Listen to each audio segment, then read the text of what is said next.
नमस्कार दोस्तों, पीसीबी बाबा चैनल के इस वीडियो में आपका स्वागत है। आज हम वाच्य के बारे में पढ़ने वाले हैं, जो कि हिंदी व्याकरण का एक चैप्टर है। वाच्य को इंग्लिश में कहते हैं वॉइस। यह वाच्य जो है यह गवर्नमेंट एग्ज़ाम के हिसाब से बहुत ही ज़्यादा इम्पोर्टेंट है। साथ ही साथ 10वीं तथा 12वीं के हिंदी व्याकरण में भी इसे पूछा जाता है। तो आइए शुरुआत करते हैं वाच्य के बारे में। वाच्य का अर्थ होता है वाक्य का प्रकार। वाक्य का वह प्रकार जिसमें प्रधानता दी जाती है किसे, कर्ता को, कर्म को तथा क्रिया को।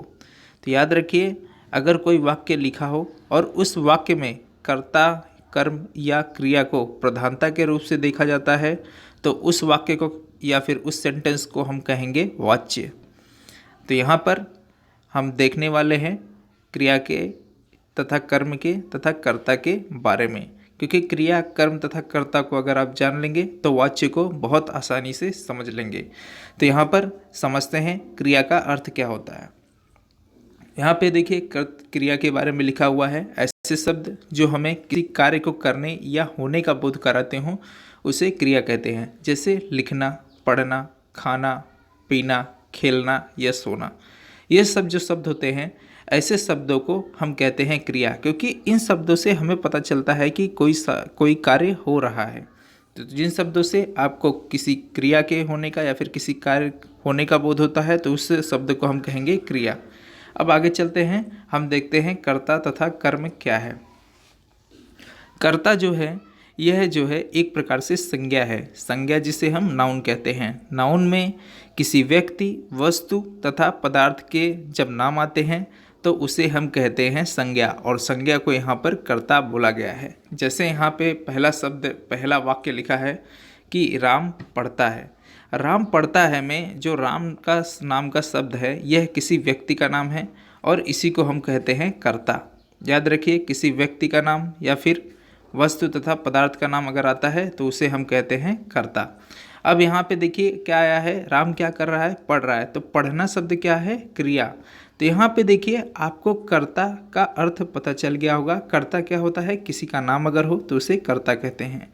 तो यहाँ पे आप कर्ता तथा क्रिया को अच्छी तरह से समझ गए। अब बात आती है कर्म की।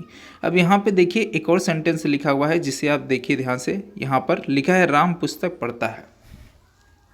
अब राम पुस्तक पढ़ता है में पढ़ना क्या है, पढ़ना है क्रिया, और राम क्या है, कर्ता। और यहाँ पे जो पुस्तक बीच में लिखा है यही क्या कहलाएगा, कर्म कहलाएगा। क्या कहलाएगा, कर्म। राम पढ़ता है, लेकिन राम क्या पढ़ता है, राम पढ़ता है पुस्तक, तो यह पुस्तक ही कहलाएगा कर्म। तो यहाँ पर आप कर्ता, कर्म तथा क्रिया के बारे में एक ग्लांस या फिर एक चीज़ जान गए होंगे। अब बात करते हैं दो और चीज़ों की, अकर्मक तथा सकर्मक क्रिया, जिसके ऊपर पूरा वाच्य आधारित है। अकर्मक क्रिया उसे कहते हैं जिसमें कर्ता तथा क्रिया आते हों। क्या आते हों, कर्ता तथा क्रिया। कर्ता तथा क्रिया जिस वाक्य में आते हों उसे ही कहते हैं अकर्मक क्रिया। और सकर्मक क्रिया उसे कहते हैं जिसमें कर्ता, क्रिया और कर्म तीनों आए। जैसे यहाँ पे लिखा है राम पुस्तक पढ़ता है, तो इसमें राम क्या है, कर्ता है, पुस्तक जो है ये है कर्म, और पढ़ता है में पढ़ना जो है ये है क्रिया। तो कर्ता, कर्म और क्रिया अगर ये तीनों आते हैं तो कहलाएंगे सकर्मक क्रिया। उसी तरह राम पढ़ता है में राम जो है यह है कर्ता, और पढ़ता है जो है शब्द, यह दोनों क्या है, कर्ता तथा क्रिया। इसमें पढ़ना क्रिया है और राम करता है। तो कर्ता तथा क्रिया यह दो शब्द जिसमें आए वह कहलाएंगे कर्मक क्रिया, और जिसमें कर्म आ जाए वह कहलाएंगे सकर्मक क्रिया। तो अब कर्मक तथा सकर्मक को आप समझ गए होंगे। अब हम समझ गए हैं कर्ता, कर्म, क्रिया, अकर्मक और सकर्मक। अब बारी आती है वाच्य की। देखिए वाच्य के जो भेद होते हैं वह तीन होते हैं, और तीनों आधारित होते हैं कर्ता, कर्म तथा क्रिया पे। वाच्य के तीन भेद कौन कौन से हैं, कर्तावाच्य, कर्मवाच्य और भाववाच्य। कर्तावाच्य, कर्मवाच्य और भाववाच्य। कर्तावाच्य में दो प्रकार से वाक्य बनते हैं, सकर्मक भी और अकर्मक भी। अकर्मक में क्या होता है, दो ही चीज होंगे, कर्ता तथा क्रिया, और सकर्मक में क्या होगा, कर्ता, कर्म और क्रिया तीनों होंगे, जिसे अभी आपने देखा। तो कर्तावाच्य में सकर्मक और अकर्मक दोनों प्रकार के वाक्य बनेंगे, और कर्मवाच्य में केवल सकर्मक वाक्य बनेंगे, और भाववाच्य में केवल अकर्मक वाक्य बनेंगे।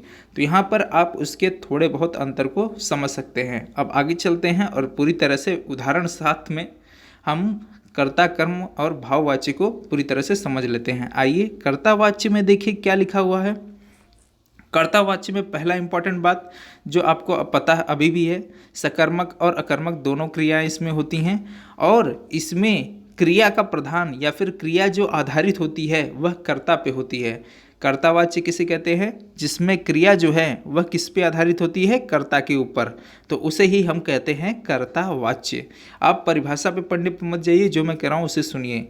कर्तावाच्य में क्रिया जो है वह आधारित किस पे होती है? कर्ता के ऊपर, उसे ही हम कहते हैं कर्तावाच्य। जैसे यहाँ पे उदाहरण आया है, यह है सकर्मक क्रिया क्योंकि इसमें कर्ता कर्म क्रिया तीनों लगा है।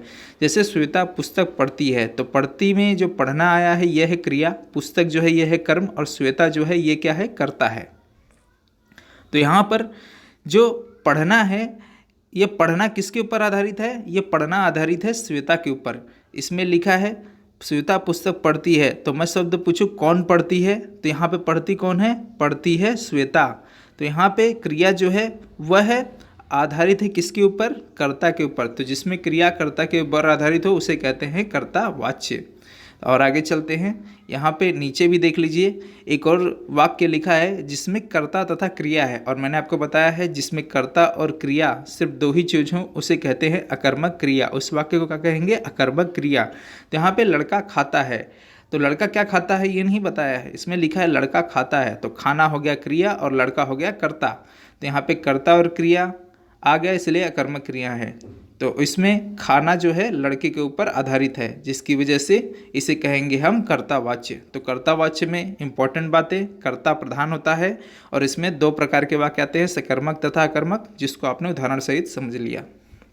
अब बात करते हैं कर्मवाच्य की।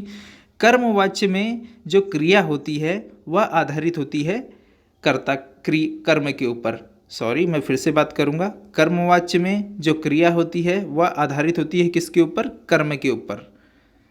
यहाँ पे एग्जाम्पल देखते हैं और साथ ही साथ कर्मवाच्य के बारे में जानते हैं। कर्मवाच्य में जो वाक्य होता है वह सकर्मक होता है और साथ ही साथ इसमें प्रधान होता है कर्म। कर्मवाच्य में जो प्रधान होता है वह होता है कर्म। जैसे उदाहरण के लिए यहाँ पे लिखा है पुस्तक विद्यार्थी के द्वारा पढ़ी जाती है, तो यहाँ पे जो पढ़ी जाती में पढ़ना है ये है क्रिया और विद्यार्थी के द्वारा ये है कर्म और पुस्तक क्या है? कर्ता है। तो इसमें जो क्रिया है वह किस पे आधारित है? कर्म के ऊपर। तो जो क्रिया है वह कर्म के ऊपर आधारित होने के कारण इसे कहते हैं कर्मवाच्य। और इसकी एक ट्रिक मैं आपको बता दूं कि इसमें जो है कर्मवाच्य में एक शब्द हर जगह आपको मिलेगा और वह है के द्वारा। के द्वारा लिखे होने के कारण अब तुरंत समझ जाइए कि वह क्या है? कर्मवाच्य है। अगर ये शब्द लिखा हुआ पाए तो आँख मूंद के आप उस पर टिक लगा दें कि वह कर्मवाच्य है। तो यहाँ पर आप समझ सकते हैं कि सकर्मक क्रिया होती है जिसमें जो है कर्मवाच्य में क्रिया जो है कर्म के ऊपर आधारित होती है और इसमें मोस्ट इम्पॉर्टेंट शब्द के द्वारा आता है। तो आगे चलते हैं, अब बात करते हैं भाववाच्य के बारे में। भाववाच्य में जो है जो वाक्य बनता है उसमें ना तो कर्ता प्रधान होता है ना कर्म प्रधान होता है, इसमें प्रधान होता है खुद क्रिया। तो जिसमें क्रिया खुद प्रधान हो उसे हम भाववाच्य कहते हैं। भाववाच्य में क्रिया जो होती है वह कौन सी होती है? वह होती है अकर्मक क्रिया, इसे याद रखिए। और इसमें प्रधानता खुद क्रिया की होती है। और साथ ही साथ आप एक और बात याद रखिए, भाववाच्य में जो भी शब्द बनते हैं वह शब्द क्या होते हैं? निषेध होते हैं या फिर नकारात्मक वाक्य होते हैं। उसमें क्या लगा होता है? नहीं लगा होता है।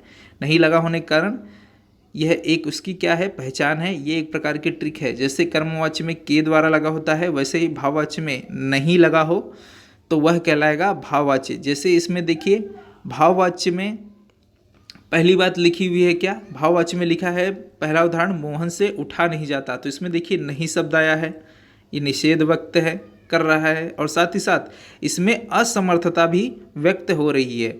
तो भाववाच्य को पहचानने के दो चीज़ ध्यान देने लायक है। पहली बात तो उसमें असमर्थता व्यक्त होती है और दूसरा उसमें नहीं शब्द आता है। तो जिसमें असमर्थता है और नहीं व्यक्त हो तो वही कहलाएगा भाववाच्य। क्योंकि मोहन उठ नहीं पा रहा है, उठने में असमर्थ है, उसमें असमर्थता व्यक्त हो रही है, साथ ही साथ उसमें नहीं शब्द आया है। तो भाववाच्य को पहचानने के दो रीज़न की असमर्थता व्यक्त करेगा और साथ ही साथ नहीं लिखा रहेगा। इसमें भी देखिए दूसरा लिखा है मोहन मुझसे उठा नहीं चला जाता।